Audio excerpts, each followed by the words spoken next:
আসসালামু আলাইকুম।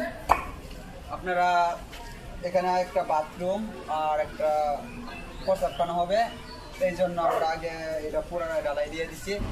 সুন্দর করে ডালাই দিয়ে এটা আমরা এখন যে 5 ইঞ্চি কাটতেছি। আপনারা অবশ্যই বালু বানানোর আগে অবশ্যই বালুটা সুন্দর করে ভালো করে মিক্সচার করবেন, পানিটা ঠিক মতো দিবেন, সিমেন্টটা ঠিক মতো দিবেন। তার পাশাপাশি ইটগুলা একটু ভালো করে ভিজাই নেবেন, নাহলে আপনারা ফাইটা দেবে। আপনারা এই যে আমরা গাছটি করতেছি, এই যে দেখেন আমরা ভালো হয়েছে মনে করেন আপনারা 4 একে কাজ করতেছি, ঠিক আছে?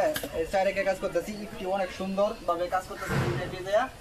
আর অবশ্যই আপনারা কাম করার আগে সুন্দর করে পরিষ্কার করে বাদে আপনারা কাজ করবেন। ইটগুলাতে যদি এমন ময়লা থাকে তো অবশ্যই ব্রাশ দিয়ে মরাই নিতে হইব। আর মানে পরবর্তীতে হিসাব হচ্ছে যে গাঁথনি করার বাদে মিনিমাম 7 থেকে 8 দিন একটানা পানি দিতে হবে।